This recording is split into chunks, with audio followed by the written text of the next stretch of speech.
All right, good morning, everyone. Welcome to our special Sioux Falls City Council meeting, Thursday, March 7 here at 10:30. Thanks for being here. Before we do a roll call, I want to also just thank the council. We've had to have some special meetings and kind of wonky schedules. You guys were here just 12 hours ago, but with the way we have to notice things and so forth, I appreciate your attention to these meetings. It means a lot, so thank you. So, Tom, we'll have a roll read. Just note again, some of our counselors are joining us via phone call today. Councilmember Starr? Here. Staley? Here. Brecky? Here. Erickson? Here. Kiley? Here. Neitzert? Here. Selberg? Here. Sale? Here. All right, I would ask that you all rise for a Pledge of Allegiance, please. I pledge allegiance to the flag of the United States of America and to the republic for which it stands, one nation, under God, indivisible, with liberty and justice for all.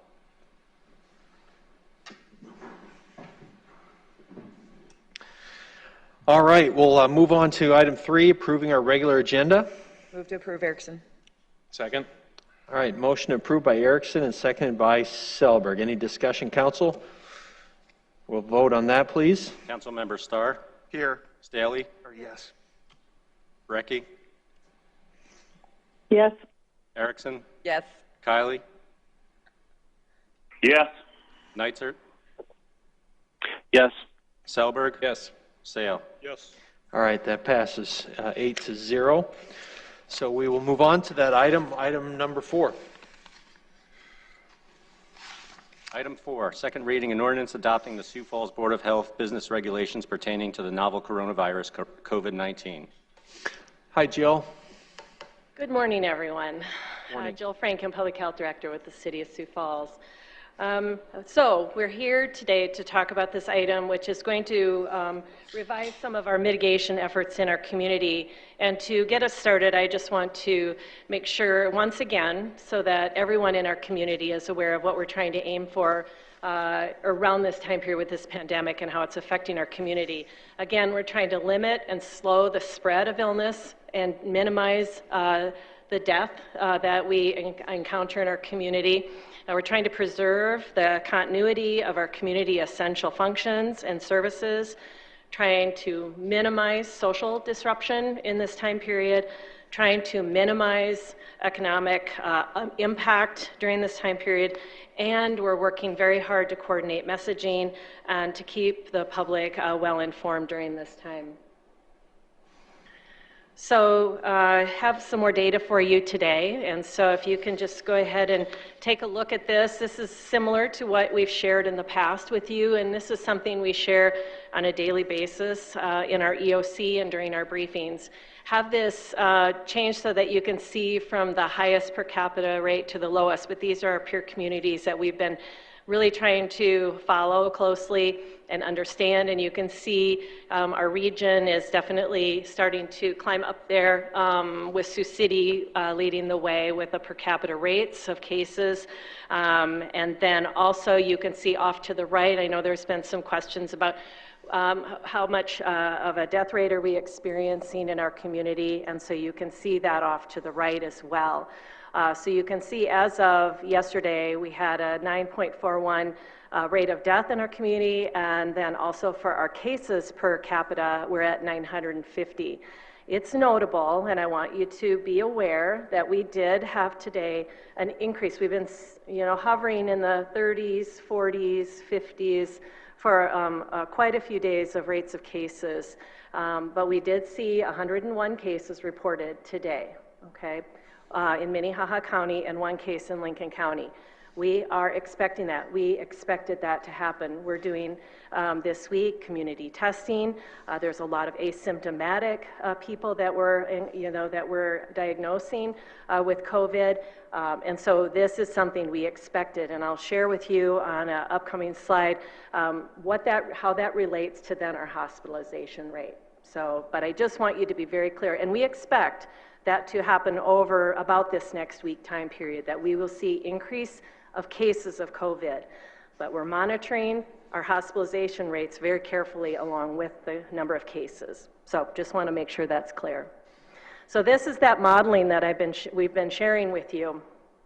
And just once again to orient you, that bar line, that bar across, that's between 600 and 700, that kind of grayed out area there, that is identifying the capacity that the health systems believe that they have to be able to take care of us in Minnehaha and Lincoln County or Sioux Falls for sure.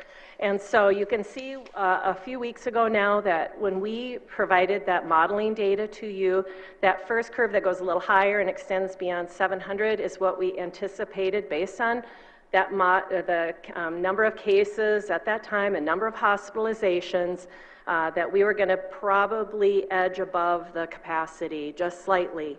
And that was based on a 25% mitigation strategy. So the things that we've been doing in our no lingering ordinance have been getting us about a 25% mitigation. So we thought that that's where we would land at that time. We then remodeled based on hospitalizations we were starting to see, and it's that second surge or that second curve that you see that's a little lower, that's getting us just slightly under 500, was what we were now saying we expect that we'll probably see. So that was good news, and it was news that we identified were going to, make us feel, or at least helps us feel a little bit better about the idea of expanding some of our mitigation efforts or decreasing some of our mitigation efforts and opening up some of our restaurants, bars, et cetera, in our community to some capacity. So that's, again, the peak of that would say that on a given day, at our peak, we would estimate that we would be, I think the number is 498 people that would be in the hospitals in Sioux Falls, for Sioux Falls, Minnehaha, and Lincoln County on a given day at the peak of our surge. Okay, that's that second lower hump.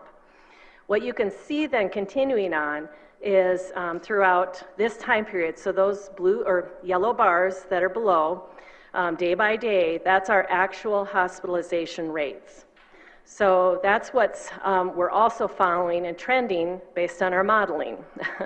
And so that has been remaining very, very flat. And I've got a couple reasons for, I've got some remarks about that, but also that hospitalization being quite flat is making it difficult for us to provide an updated modeling for you today.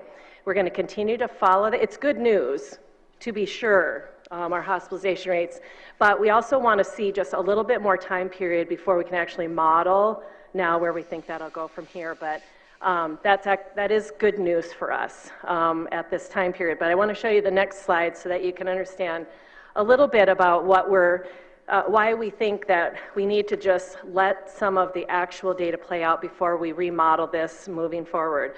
So right now, you can see where we're at with our age population distribution in Sioux Falls. You can see that is up in the upper left-hand corner. That's Sioux Falls age distribution. You can see then the percent of cases by age group for the state of South Dakota. And we make up 85% of the active cases and hospitalizations in the state. So we're a very strong representation of Sioux Falls when you look at the state distribution. So you can see that it's a younger demographic by far that is, for the percent of cases. And so these are younger people. They're able to better handle COVID by and large and not end up necessarily being hospitalized at the rates you would see for an older population. Because then when you look at the lower left-hand corner and you see the percent hospitalizations, you can see that those being impacted are our elderly population. When you see those hospitalized, we're not seeing those that are the percent of cases, which is our younger demographic, are not those that are being hospitalized. It's our older demographic. And so that's why we're seeing such a flat number of hospitalizations right now. And I think what you can take from that is those populations that have been asked to stay home are greater than 65 or vulnerable populations. They've been doing that. They have effectively been mitigating the spread amongst amongst that demographic and keeping themselves healthy and not in harm's way. And so then you can also, we included the percent of cases resulting in death, and you can see again that's a really high demographic, and so there's a real correlation between hospitalization and death rate in those upper demographics, which is another reason why it was so important for them, for those populations to really be taking this very seriously. So bottom line, here's what I'm going to tell you. Right now, I feel that the data is still telling us that the ordinance that I'll just review again one more time with you, is the best course of action at this time.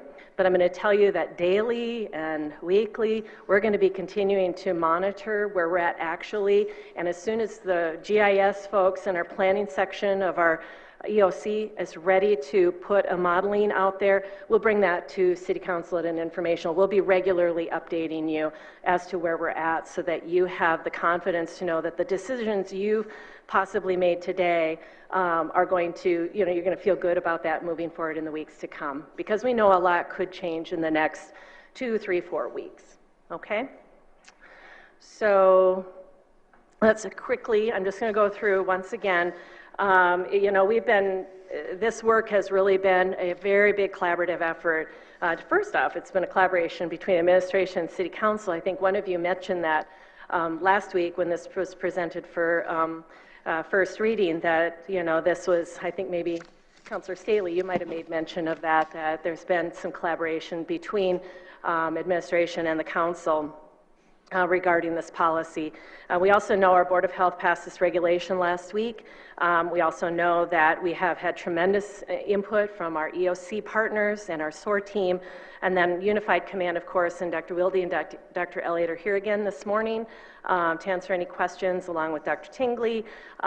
Jeff Eckhoff is here, but all of these folks, we've all been working together to try and come up with the best way forward here.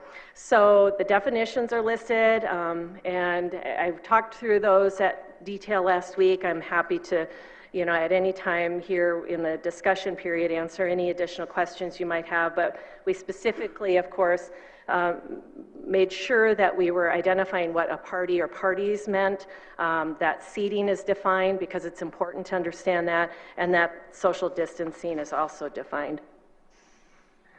So then, the important thing to remember here in this section when we talk about food service and we talk about what's allowed is, the 10 patrons is somewhat self-explanatory. That's very similar to the ordinance that's actually in place right now. But when we think about the number of patrons that can be in an establishment, it's really based on that social distancing principle, and it's based on the fact that you can have the number of patrons that you'll be able to serve in your business, restaurant, bar, et cetera, at any given time will be dependent on your ability to be able to have people in a seated capacity at a table be 6 feet from the next seated party.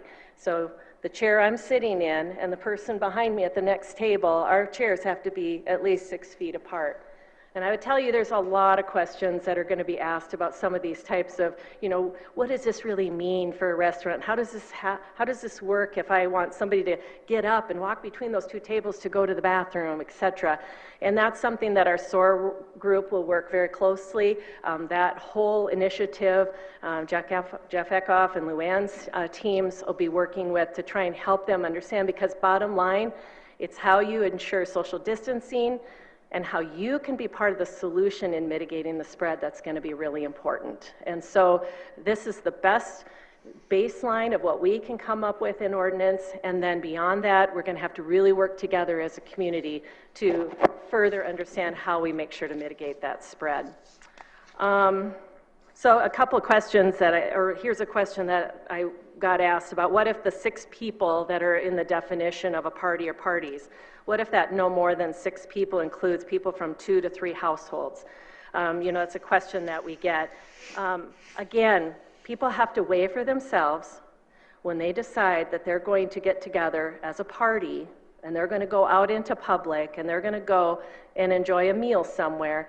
They have to decide that level of risk that they are going to take for themselves. But they also are going to do so with the assurance that they're going to an establishment that is taking this very seriously.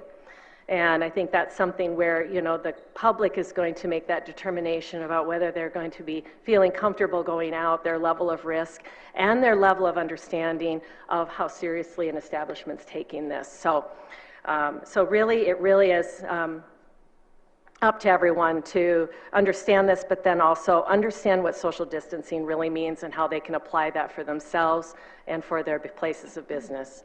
So then the next section we have is really, again, this is for those athletic facilities, health clubs, entertainment venues, and recreational facilities.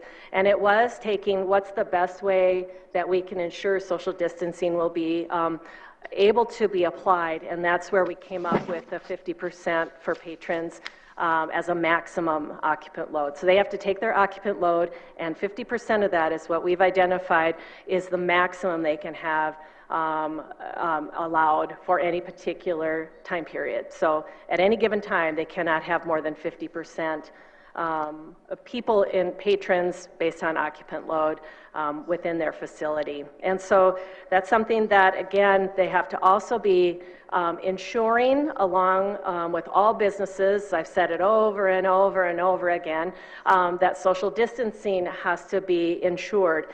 So just because it's a 50% occupant load maximum allowable for your particular venue, it does not mean that you can perhaps shut down one section of your venue and then have everybody kind of in another section of the venue so you can cut back on the number of staff that you have perhaps helping serve that for that venue. No, that means you have to separate people, you have to have them socially distanced in parties, just like you would for in a restaurant, for example. This is just in another type of venue. So again, this is where SOAR will come in be so important, and that group of folks that can help those businesses understand how to apply this ordinance.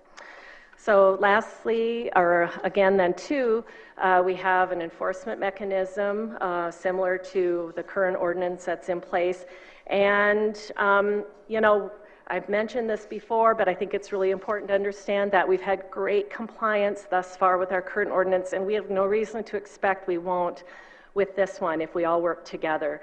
And do the best possible means that we can of applying social distancing principles, cleaning principles, hygiene principles, making sure that your staff are not sick when they're coming to work, making sure that if you decide that you want all your staff to wear masks when serving or doing anything with customers, you should have your staff wearing masks. That would be something that would be really encouraged if you so choose and think that's necessary for the protection of your staff. We know there's businesses out there that are requiring that their patrons, people that come to their business, wear a mask, and we think that, and I support that. There is no, I would say any business that wants to require masks if that's what they think is best, because that's then protecting their staff. Also, that's something that I would encourage and say would be very welcomed in our community at this time. And so, I can't emphasize enough that while, yes, we will enforce this, we want this to be an educational opportunity. That's why SOAR was put into place, to be able to make sure that businesses have the tools, the technical assistance, the resources, the guidance, accessibility to be able to do this effectively. And we would hope that we wouldn't have to be, issuing any penalties for this. So again, until we have a vaccine, until we have effective treatment that's reliable for COVID, this is going to be our reality for a while. And so, this doesn't have an end date on it, this ordinance doesn't, but make no mistake, if we need to make a recommendation for adjustments to this, we will be bringing that to you as a council. We will be talking to you and letting you know, and that's why I think sharing data information on a regular basis is going to be really important over this time period. And so just like we could have it end and then re-up it, we can also change it when we need to and have it be regarded differently. So with that, I just had there was a couple of questions that have come to me in the last, like yesterday at informational, that I just want to mention, or at the first reading. And one was about fumigation and wide spraying of businesses. And it actually, the EPA does not recommend the use of fumigation. I did check on that for you, or the wide area spraying to control COVID-19. The guidance that's in there for cleaning of surfaces, et cetera, is what they would recommend, and so there isn't a recommendation, and they do not recommend any of that be done. So, and then also the cost of COVID, that was asked of me as well, and there is no cost to a patient to get a COVID test. That is, it may be charged to someone's insurance, but there is no cost to a patient, and if you're uninsured, there's no cost to you as well. And so I just wanted you to be, that was a question that had come up yesterday as well. So that's my presentation, Mayor, and thank you. All right, thank you, Jill. Is there anyone from the public who wants to speak on this item this morning? Come forward if you're here to speak for this item, please. Good morning. Good morning. My name is Joy Howe. On April 27, the Attorney General in Washington sent a memo to all of the state's Attorney Generals, and it was called Balancing Public Safety with the Preservation of Civil Rights. And in that memorandum, and I'm quoting, he says, "But the Constitution is not suspended in times of crises." And 2 weeks ago, I did mention to you that the first Bill of Rights says we have the right to peaceably assemble. That has not been suspended. And all of these regulations on these restaurants, these event centers, these bars, is unconstitutional. You cannot tell people they cannot get together in groups of greater than 6. I have 9 children. That means I cannot go out to eat with all of my children. That's a violation of my First Amendment right. And somebody's idea of safety does not preclude my personal liberty. I truly believe that these cities, Sioux Falls included, and these states that are violating people's First Amendment rights are going to get the living daylights sued out of them for violating businesses and people's civil rights. And I think you need to keep that in mind as you lay out more controls, keep the hammer down. That's what's going to happen. And it's constitutional, and it should happen. We are not children. We don't need more mommies and daddies telling us where we can go, when we can go, and why we can go, when to go to bed, when to get up. We make our own decisions. We take our own risks. And I think you need to treat people and businesses like adults. That's all I have to say. All right, thank you. Well, she's coming up. Jill didn't touch on this, but children are not included in the patron limit of this ordinance. So just want to make sure that's clear. Minors 18 and under. Come forward, ma'am. Good morning. My name is Natasha. I'm rather new to Sioux Falls. I'm originally from Aberdeen. So I'm a former environmental health specialist, public health professional. I got trained with the CDC. There are certain things that possibly with the city council and SOAR that I didn't see enacted, because when I did my inspections for restaurants, the major key component was HVAC systems.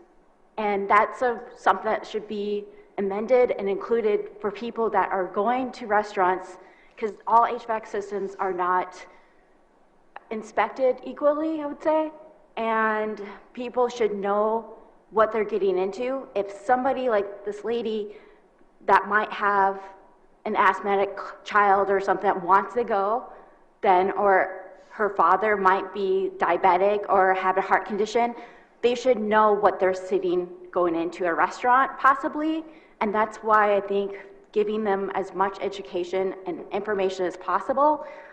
And I think restaurants should have a flow of traffic of going in and out.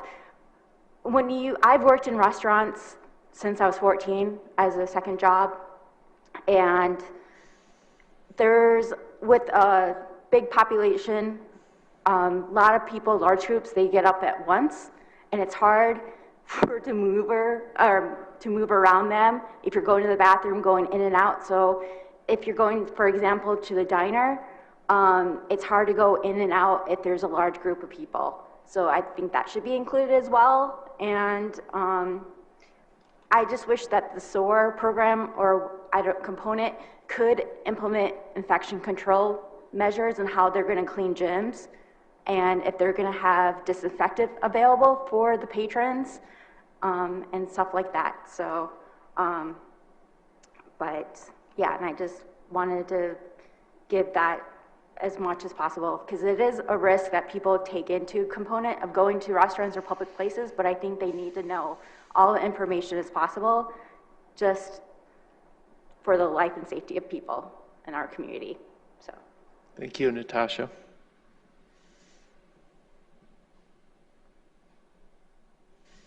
Good morning. Good morning, Mr. Mayor, Council. How are you all today? Over the last several months, we've had a lot of numbers thrown at us. And I'd like to point something out. Even Governor Cuomo in New York City, with the most hard-hit place in the country, arguably. Even in New York City, the death rate from this virus is 0.8%.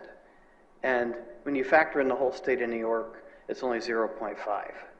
Okay, states like ours, I don't know what the percentage is, but I'm assuming it's lower even than that, except for maybe this hot spot here in Minnehaha County. You know, we've had 3 major pandemics in the last 20 years, I believe, and we've never responded like this. So I still haven't received a rational answer to this question. Why is the nation so radically different in its response to this than the other pandemics we've had, which have been pretty serious as well?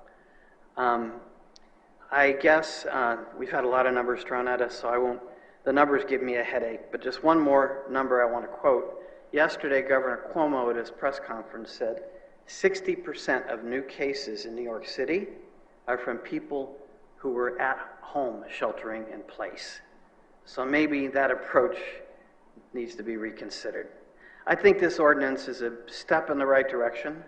I would hope that the council would consider going even farther in the near future. So I would urge the council to vote for this ordinance because it is a step in the right direction. I'd like to end with a quote from Henry David Thoreau. Most men live lives, and we'll include women in that, of course, of quiet desperation.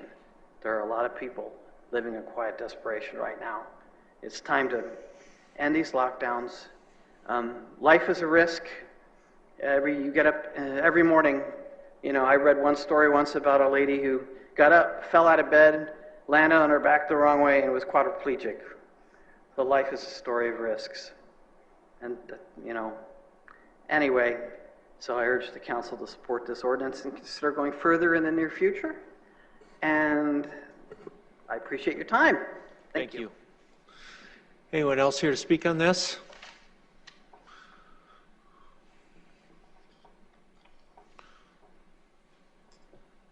Good morning, sir. Good morning, Mayor, City Council. Jeff Griffin, President of the Greater Sioux Falls Chamber of Commerce. And I know my colleague Deborah was here last week, and we remain in favor of this ordinance and also encouraged to hear Jill talk about the future of it, whether it has to be more restrictive or more loosened up. When I interviewed for this job, the mayor was in that interview, and we talked about how the Chamber of Commerce and city interact through ups and downs. and what we talked about is, I didn't need a pandemic to demonstrate it to me, but it is real partnership in this community. And if you haven't lived anywhere else in the country, it is something very, very special here in Sioux Falls. So I know I've spoken to some of you and with the mayor. We have 2,000 members with 80,000, who represent 80,000 employees. So obviously we don't have unanimous opinions on the COVID-19 and how this should look. But what I'm seeing is so many of our members coming with new and innovative ideas, helping one another. They want personal responsibility with this.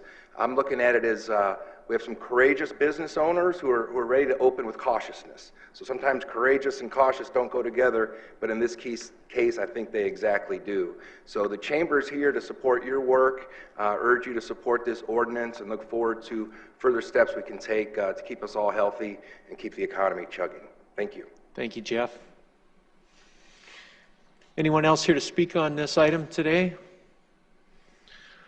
All right, we'll move into our discussion. We'll start with any questions for Jill. I also want to just point out we got some other colleagues with us. Our Chief Medical Officer for the city is here, Dr. Tingley, Dr. Wilde with Sanford, and Dr. Elliott with Avera are here as well. So, questions, Council. Councilor Staley. First of all, thank you, Jill Franken, for checking on those questions that I had. I did, after I brought up the issue of spraying, fumigating a business, I was contacted by someone who's working with the airlines who indicated that's how they're disinfecting the airplanes. So I understand that's not the practice that's recommended, but I think it is happening within our community, our life. And then I also was wanting to know, and I understand insurance will pay for the tests and that the government's paying for the test, but I really want to know how much a test cost. What is insurance being billed? I think that's going to be an important number to have. So, because at the end of the day, somebody's paying for it. But can Dr. Wilde, are you coming up to?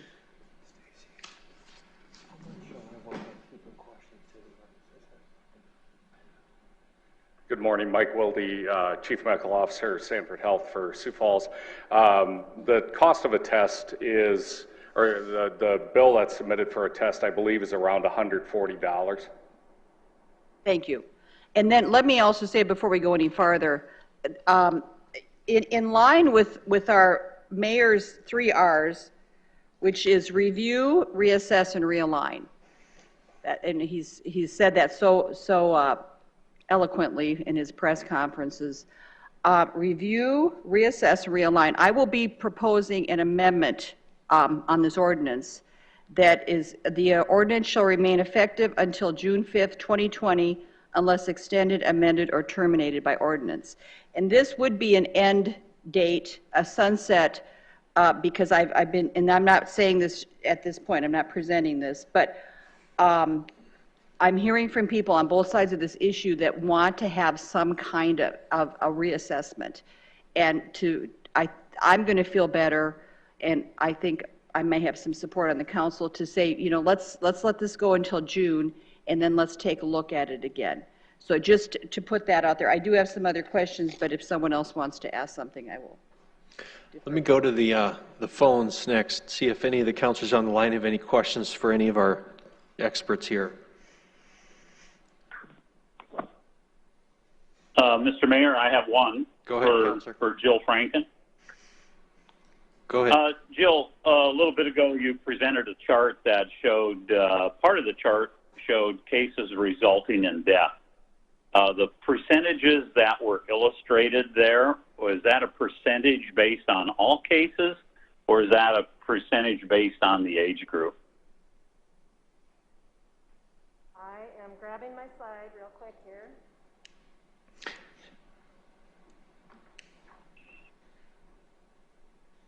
Are you talking about the demographic side?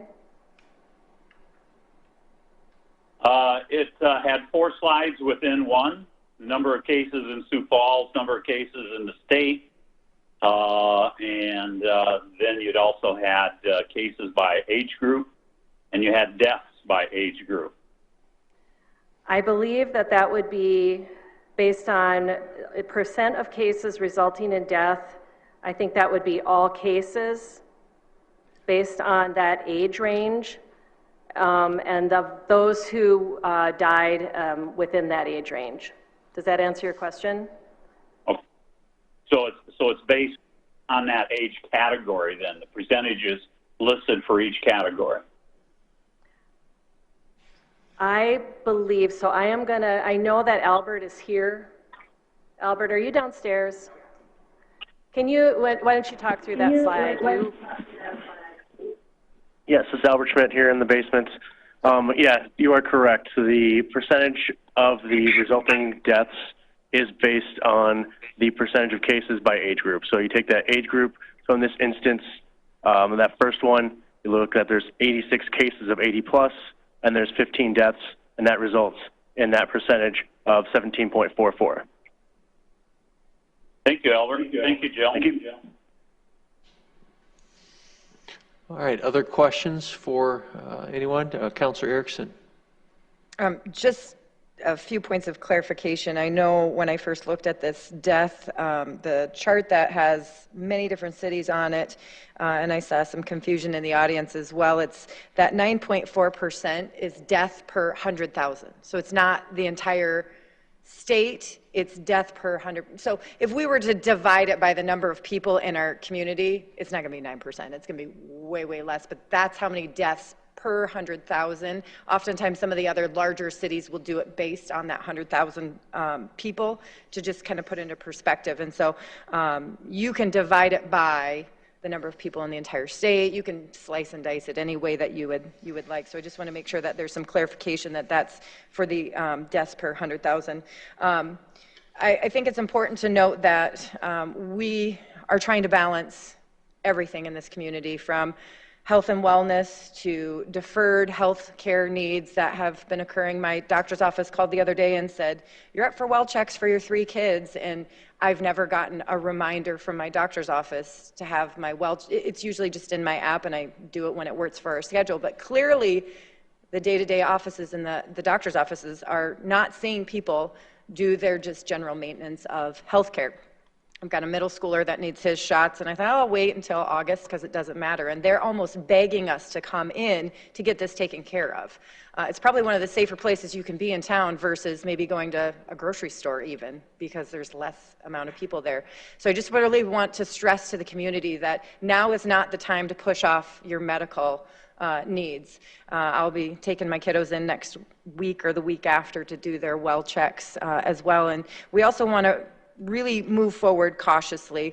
It's been referred to as not spiking the football. We are going to see the cases rise. Once we start getting those numbers from the site location at Washington, you're going to see those rise a lot. And that was the intent, to make sure we know who has those, whether they're asymptomatic or if they've got symptoms. We want to know, and we want to make sure we're isolating those folks to make sure it doesn't spread any further. The whole intent behind this has been to make sure that when you need care, you have care in your hospital. We're now seeing that we have the needs. The mitigation efforts have been working. We have the capacity in our hospital systems. So now's the time to make sure that we have the ability to jumpstart that economy a little bit, and also your mental health. I'm not a homebody person, and it's tough on even my 15-year-old son, who says, "I just need to go drive the car, Mom." I said, go get ice cream, go do what you need to do. So it's an important component of all of this. When you put people in isolation, you essentially are closing businesses down based on just the number of traffic. We've got to get back to all of that balance while still protecting the health and well-being of the community. So we all have a personal responsibility. If you don't feel good, stay home. If you're not comfortable going out, don't go out. If you are comfortable and want to go to your favorite restaurant, and you can bring your kiddos. If they're under 21, it's not in that 6 group. So you're welcome to bring your kiddos with you out for dinner. 18, sorry, my bad, 18. So you can bring your kiddos with you. So I think it's important that we're making good decisions still. We're not spiking the football and getting too far ahead of ourselves, but we have to understand that we're in a different era now. I'm excited about the steps forward. I've taken a lot of calls, as all the council has, for people to be innovative. And some of the steps, I said it a couple weeks ago, some of the steps these businesses are making, paper menus, the foot grabbers on the bottom of the bathroom, they're temperature testing some of their staff when they come in to make sure that they're healthy. They're taking some big steps forward, and so I thank them for that, because they're doing that with you and I in mind. So I hope that this support is there, and I'm hopeful that we can just get back on track. Councilor Selberg. Thank you, Mr. Mayor. Maybe to piggyback on a couple of comments by Councilor Erickson. Yeah, as far as, taking care of yourself health-wise and maintenance-wise too, I remember I had my physical recently, and I was hemming and hawing about whether to go in because I was worried about, geez, if people are sick, are they all going to be at the hospital? And between going in for the blood test and going in for my physical, I don't think I ran into hardly one other soul. So if there are people out there that are scared to, go and take care of your normal maintenance duties for yourself or your family or anything else, let me speak from personal experience. Don't be afraid of that. So we're all anxious to get back to normal. Normal is a long ways off, but I do think this is a step in the right direction, and I hope we can take another step that direction soon. But again, we have to stay diligent. You're going to hear this over and over, kind of a broken record, but just please, folks, continue to play by the rules and play your part, because we want to take a step in the right direction and take another step towards that soon. We don't want to take a step back, and if we get reckless and start going back thinking things are normal, we'll be back here real soon kind of trying to wind things back, and we definitely want that. So again, keep doing what you're doing, do your best, and hopefully, again, that'll get us here. I will support this today. Jill, I think the only question I had, just to maybe remind folks, if they are in violation of this ordinance as it is passed, what is the penalty that is listed in section 10.999? What is that again exactly? It would be a Class 2 misdemeanor. Which is like a $500 fine or a... Yes. Just want to that's what it is? Right. Okay. A maximum $500 or 30 days in jail. So there's a big variable to this? I guess I'm just trying to be clear so people know too what... Yeah, it would typically first offenses, well, it's in the discretion of the court that would impose it. But so typically they're not $500, but that is the statutory maximum for a Class 2. Okay, sounds good. Thank you. Thank you. Councilor Starr. I was trying to catch you before you sat down again. I'm sorry. Up and down. Talk to us about where we're at with the Smithfield numbers, because we're at that 48 hours. So is that the 100 and some new cases that you talked about earlier in your presentation today? What percentage or where are we at were those the positive cases that came specifically from the drive-through testing? Well, that is not known because how the state will report out subgroups of populations is based on a cluster outbreak. And so at this time, they have not identified a new cluster that has occurred as a result of Smithfield. This is simply a community-based testing effort to get the operation up and running again. If they identify that there's truly a cluster outbreak that needs to be reported out, they will do so, and that would be true for any business, not just Smithfield.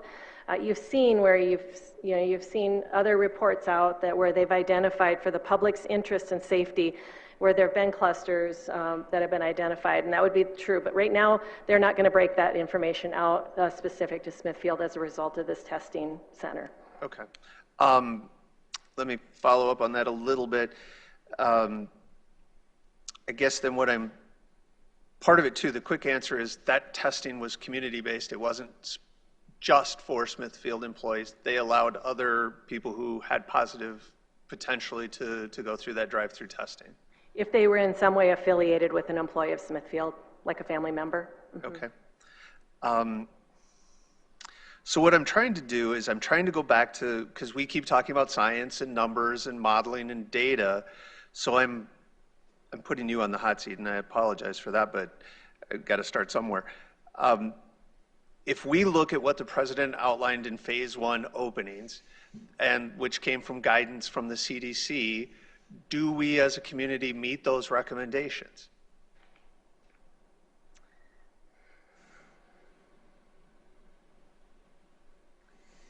Whether it be recommendations based on getting back to normal or the president's recommendations, we also know of the data that we are collecting in our community. And so we know that we have had significant spread, and we've been using the guidance based on how to treat your community based on having significant spread in your community. At this time, I would not be confident to say that we should take any other action than the action that we're taking today through our city ordinance. And that's really the best answer I can give you right now based on that. I think we have done a really good job in taking really strong look at the data that we can collect, that we have accessible to us, and make some decisions based on that, that you are all regarding.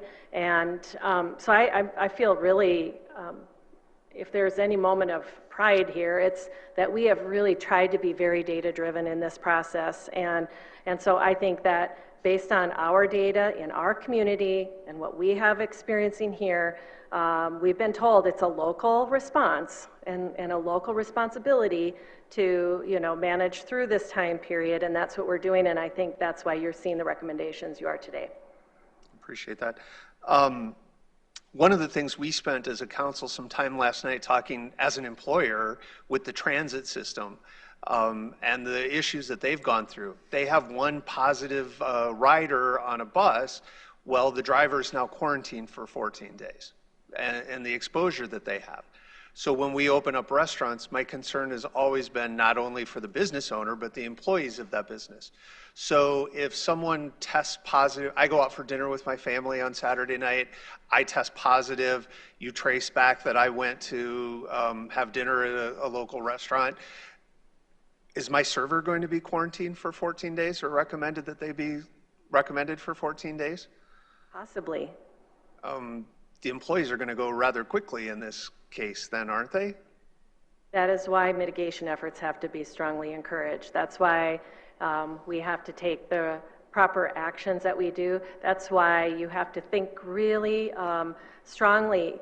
Like, for example, that employee, if that employee is maybe someone who's older and someone who has extenuating health conditions, is in that vulnerable population category, they have to really decide if that's the right work environment for them to take that risk along with you as a patron going to that business as well. So that leads perfectly into where I'm headed next then, because what do we do with the employees who are 65 plus or have underlying medical conditions where it's not safe for them to go back to work?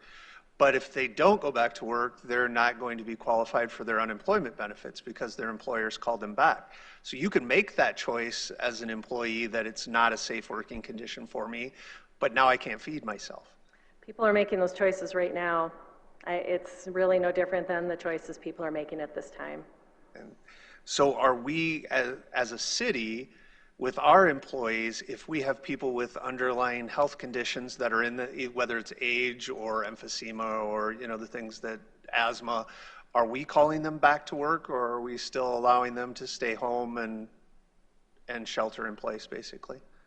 Well, those are all guidances that are in our part of our COOP decision-making process, but right now I am aware that we have employees that are working from home, and as long as they're able to do so, we are asking them, we are encouraging them to continue to work from home, and I would not see that there would be a situation yet where employees would be brought back into the workplace that fit the category you mentioned, unless there was ample ability to socially distance them.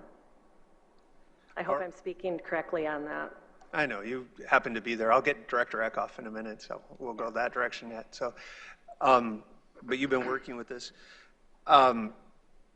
So then if we are looking at opening up the community and the 50% guidance, are we looking at opening libraries? And I know we got some information about parks not making a decision for summer programs till the end of May on the 29th so that they could potentially open on the 1st of, or start leagues and stuff on the 1st of June. what's the recommendation that you're making from the health department perspective? Are we ready to open libraries and community centers and with some of these social stuff, as well as the services that we provide to our citizens, whether it's the city hall or the admin building or those facilities? Well, we know we have to start making decisions around that. Decisions haven't been definitively made yet, but we know there's probably some very creative ways that we can serve the public, like say through the library system. I know they're looking at some innovation in their space on how they can serve their patrons during this time while maintaining social distancing. So that's all evolving, and I think that's, again, where you'll see us taking a very slow and measured approach to how we start reopening any of our facilities and serving the public again, which will start, you know, in the near term, but be very phased and deliberate and making sure that we're, you know, thinking about where the data is taking us along the lines of what we open up for our city buildings as well. I'm going to throw you a quick assist on that too. City Hall and like City Center, May 18, they're going to start opening those buildings. We'll start opening those in a phased approach too. So we have an opening plan for those as well. Yeah. This is a lot easier, I promise. Effective date, because I think there's a lot of businesses that are asking, when does this, if we pass this ordinance today, when can they open up and follow these guidelines? I think that's the real question that a lot of business owners have at this point. Stacy, I believe tomorrow was going to be the date this would become effective. Yep, it's effective on publication, which would occur tomorrow. Okay, because that's one of the reasons that we're meeting at 10:30 this morning. I know there were some people who said, oh, why you never meet at 10:30 in the morning, and why then? And we're trying to make the publication deadline for our newspaper of record to get that there. So just so that, again, there were plenty of people who thought they were open this last weekend and during the course of this week. So really, that's all I have for now, because I think I'll address some of the other stuff during the if there's a potential amendment. Councilor Staley? Just for clarifications, if someone from the medical community would address the deaths that we heard about today at All Saints, are these, the deaths that we're hearing, are they happening in the hospital, or are they happening within the facilities where these people live?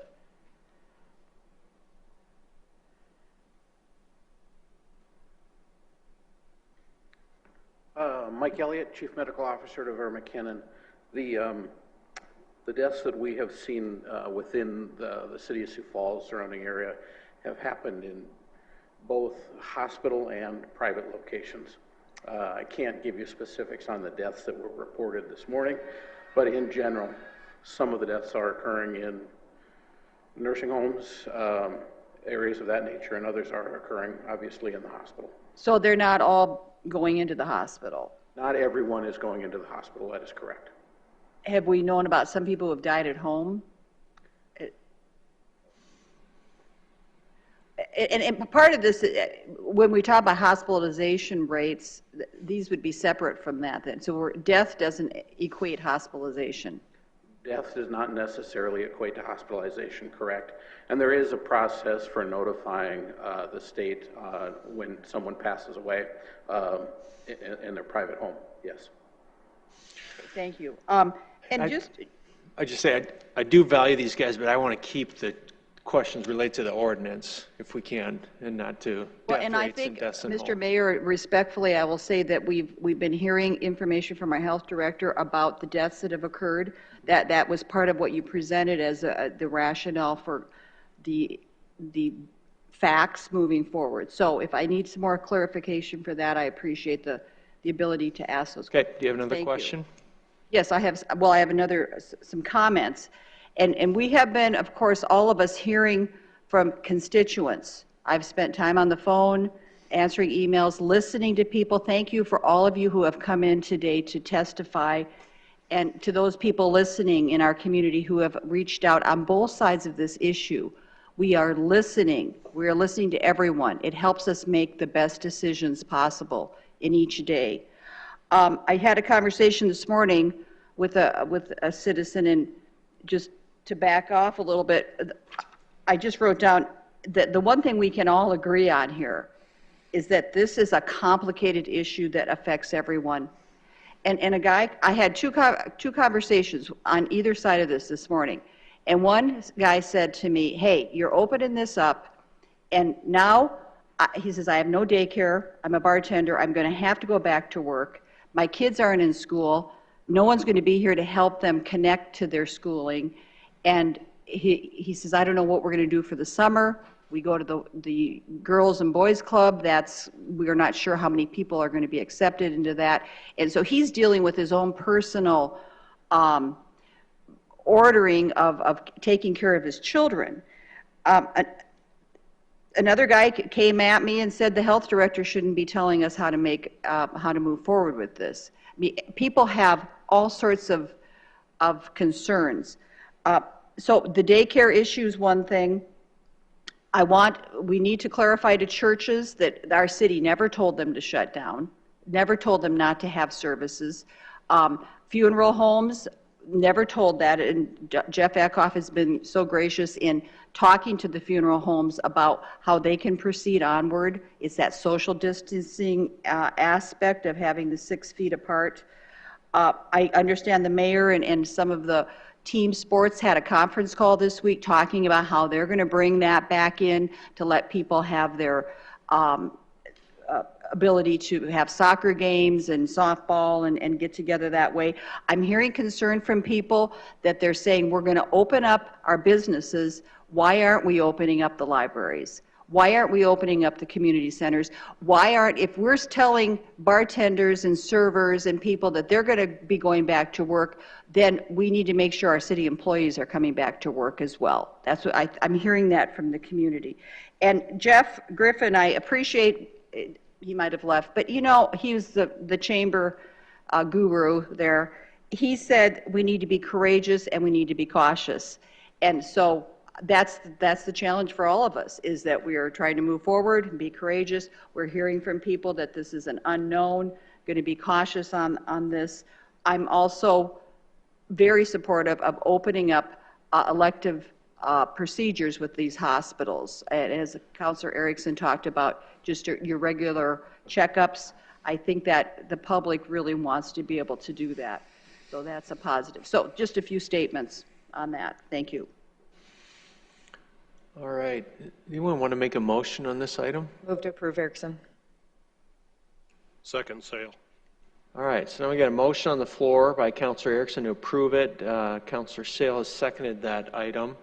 Councilor Steele, did you want to introduce an amendment? Yes. So I'm making a motion, and Jim, I'd like to put that up if we can. So again, let me just restate one more time.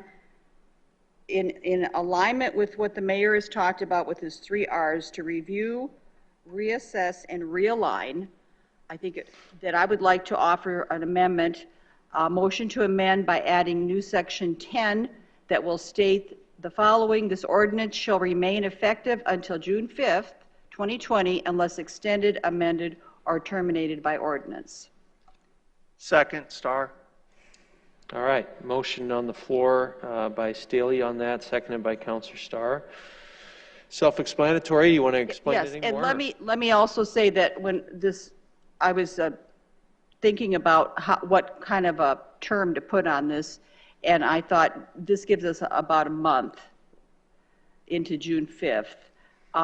If my colleagues would think less time would be appropriate, more time, I'm open to that.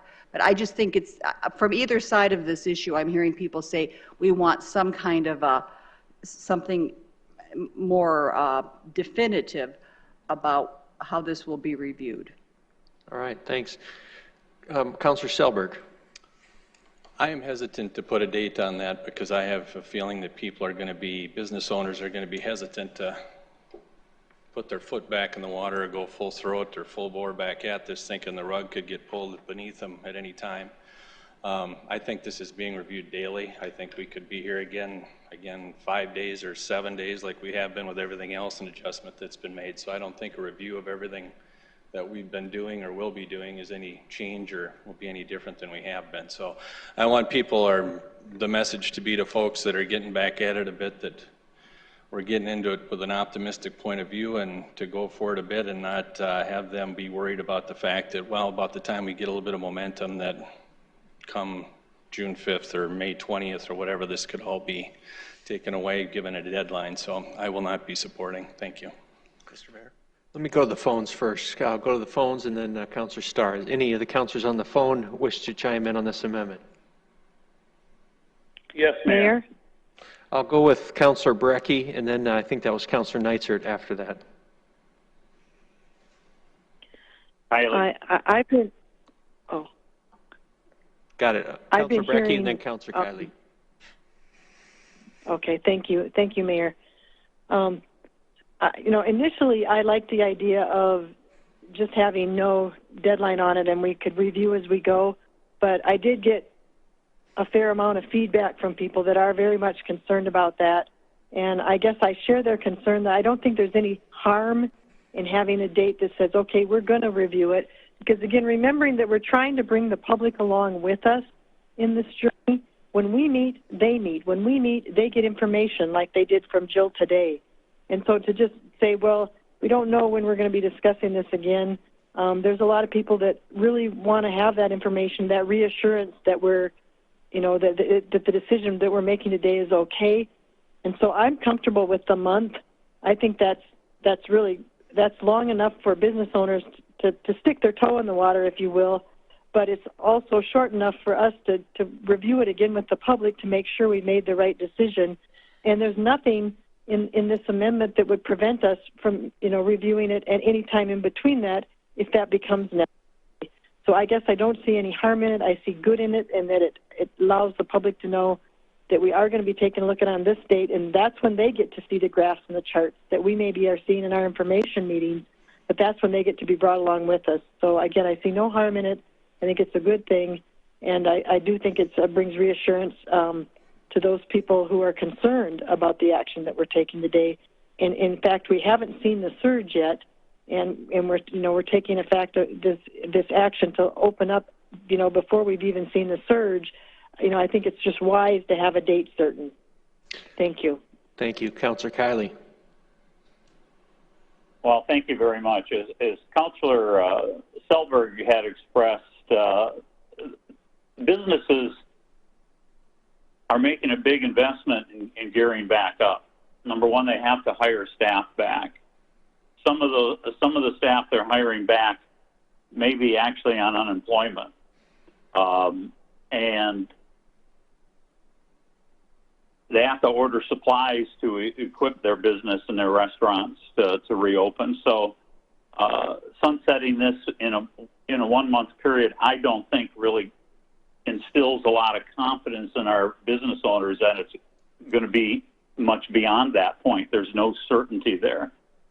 What I think there is certainty about is the fact that we will continue to monitor and assess the situation as it's impacted by the numbers that are reported every day. I do believe that information can be provided through the public, and we can do that through our informational meetings at any point in time. And I do think there is value in keeping the public up to date, and that's what our informational meetings are for. So I would encourage that we don't establish a sunset, but I want to assure everybody that we are going to continue to assess this and base our decisions on the data. And those decisions, we can't state at this point whether it is to leave it as is proposed in this ordinance, to maybe loosen some of the mitigations that are in this ordinance even further, or maybe we'd have to scale back.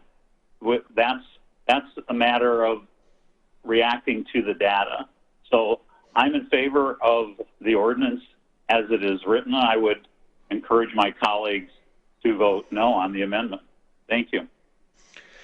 I'd like to ask Jeff Eckhoff, Director Eckhoff. Sorry to put you on the spot, but I think you may, I don't know if you have any input on this, Jeff, having talked with businesses of what businesses are saying, if that's what they prefer on this and what they'd like to see. Certainly. Thank you, Mayor, City Council. Jeff Eckhoff, Planning and Development Services. So when this becomes effective tomorrow, that is not a switch where people are going to, some people are ready to open, but there's a lot of businesses that we have talked to that are changing their business model entirely. And there are some that have ordered different seating arrangements and different, so there's an investment and then there's a time period. They have to hire staff back. They have to order food. They have to get prepared. And so there will be businesses that have told us that once this passes, it's still going to be 2, maybe 3 weeks before they actually open. And so if you push this to the 5th, that really doesn't give them a lot of time to implement and open and then test that before they feel like that 5th is upon them. So it could definitely impact their decisions on what they do. But it's not an automatic opening. There will be some time that they need to prepare. And that's what we're hearing. Thanks, Jeff. Councilor Starr? Thank you. And I think a big part of what we're trying to make sure that we do today is that we do tell people what we're thinking and where we're moving as a city. I think Mr. Ringrose during his testimony made a really good point that life is about risk and you can fall out of bed and break your back. At the same time, life is also about managing those risks, whether we buy insurance, whether we take precautions to do things. And what I want to make sure that we do today, the message that we are sending to business, we're one hotspot away from sheltering in place. This goes back the same direction as it does to release and open things up. And if nothing else, that's the hardest part about being an entrepreneur, running a business, is again, managing that risk. We look at Sioux City numbers, in 4 days, they went to 1,000 cases. It happens fast and there's not a lot of time to react. We talked earlier, I did with the health director talking about, if we hire people back, what are we exposing them to? Are you going to be able to hire the staff and get the staff back to open?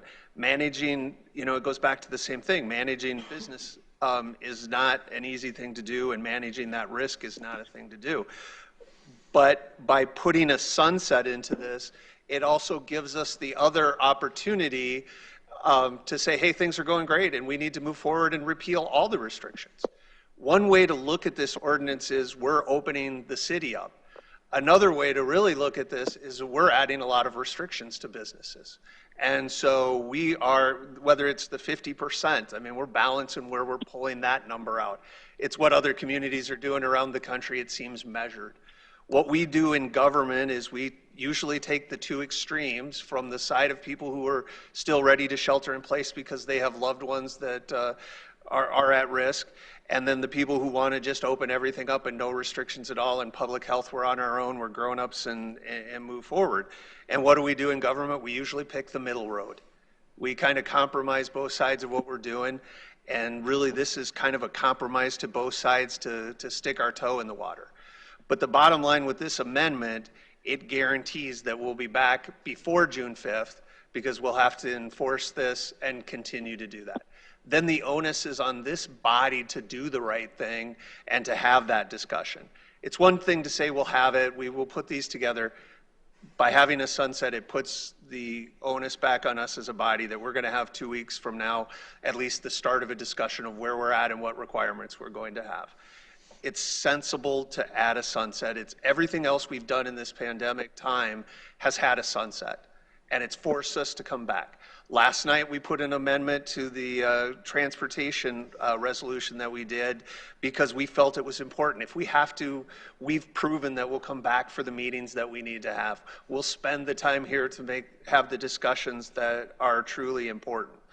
And we need to send the message today, again, that this is a fluid situation. We're not in a positive spot where we can say, absolutely, here's the steps. Everybody wants certainty in this process, and we can't give it to them. There isn't anyone that's giving anyone certainty. Go to your physician, as we've talked about. When's the last time they guaranteed that you had 6 months to live or that they can do things? It's still practicing medicine, still practicing law. But then we know we're going to have the discussion, and that's really what this amendment is about. Thank you. Councilor, I'm going to go to Councilor Sale, and then it's Councilor Staley. Thank you, Mr. Mayor. Councilor Starr makes some great arguments, and I can take 90% of his statement and come to a different conclusion with that too. I agree that we need to reassess this on a continuous basis. I would take your discussion and come to the conclusion that if we put June 5th down, that the assumption would be it would stay into effect until June 5th, and then we would have to make a decision. I believe the way that we've written this ordinance today takes care of that we will constantly reassess this on a basis, and the public would certainly hold us accountable to those constant reassessments. If we put a drop dead date of June 5th on it, then the assumption would be they would see a reassessment at that time. I believe, Councilor Starr, your argument, 90% of it, would lead me to believe that we constantly have to do that. And if a week goes by and we don't provide these numbers again to the citizens of Sioux Falls, they'll say, what are you doing? And we'll really be under the gun. So that's why I like the way it's written today. I'm not going to support the drop dead date of June 5th for those reasons. Councilor Steele? And of course, Councilor Sale, you could change that date if you wanted to. As I said before, I was just putting out something that I thought would be workable. If we look at where we started with this, we have had end dates throughout the whole process. There's been end dates, and they've overlapped with new dates. That's all we've been doing is reassessing, but there's always been an end date. I've heard from business owners that want an end date. There's concern that this thing's going to go on indefinitely with restrictions. The concern I heard from Councilor Kiley and that I've heard from Councilor Selberg is that we're going to be sending a bad message to the business community. And I would say it's not going to be a bad message unless things really get bad. Okay, if things get bad, yes, it might be something where we're going to have to reassess in June and say, this isn't working. By that point, I think some emergency clause would be put in anyway.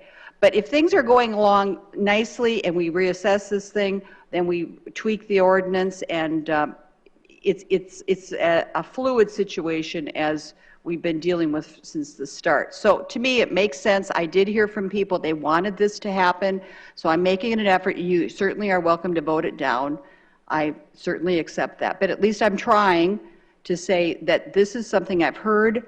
I think that it would be a responsible action to add this. And I said it actually when this conversation started a week ago, I believe.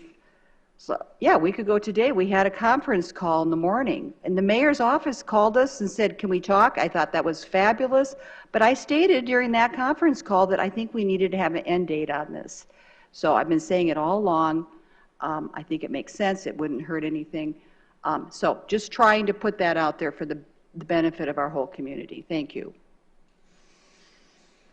All right, before I call for the vote, any final comments from anyone on the phone?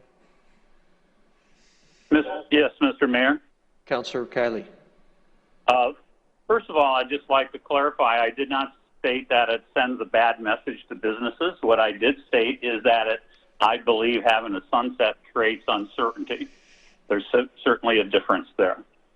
And I'll also point out to my colleagues that have spoke in favor of a sunset that in addition to our regular Tuesday night meetings, some have recently landed on Wednesdays, but in addition to our regular meetings, we've had numerous special meetings that have been called. And some of those special meetings were called prior to the sunset of the previous ordinance, which demonstrates that we have been as nimble as we possibly can as the law allows us.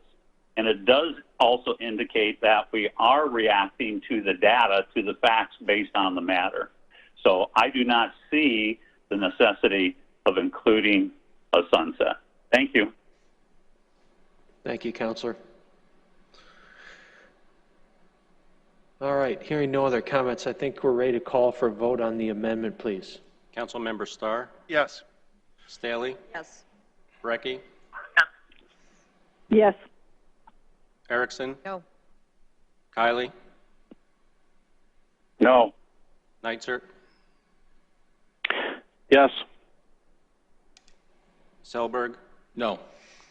Sale? No. All right, that's a tie 4-4, so my tie-breaking vote will be no. So that item fails 5-4. So we're back to the original motion as put on the floor by Erickson and seconded by Councilor Sale. Councilor Sale. Thank you, Mr. Mayor. I would tell you that I am going to support this ordinance as it lays in front of us, but I'm extremely nervous for the situation that we're in. It has been constantly fluid, changing by the day, changing by the hour, and we have ended up at the point we're in. I've made my decision based on the information that I've got from the medical community, because if we roll the clock back to when we first started about this, it was about they could not handle the number of hospitalizations that were predicted at that time. And we needed to slow the spread and flatten the curve. Now today, we sit here and our healthcare organizations feel very confident they can handle the number of hospitalizations projected. We still are going to have deaths in the community. We still are going to have hardship in the community. Businesses are going to fail whether we pass this or not. But based on the data, based on the information that our healthcare providers have given us throughout this, they feel confident, and even though I'm very uneasy with where this thing is going to end up, I am going to support it for those reasons. Thank you, Councilor. Any final comments on the phone on this item? All right, seeing none, I think we're ready to call for a vote on this, please. Councilmember Starr? No. Bailey? Yes. Brecky? Yes. Erickson? Yes. Kylie? Yes. Neitzer? Yes. Selberg? Yes. Sale? Yes. All right, that item passes 7-1. Can we get a motion to adjourn, please? Second. All right, motion adjourned by Starr and seconded by Erickson. All those in favor say yes. Yes. All those opposed? We are adjourned. Have a good day, everyone. Thank you.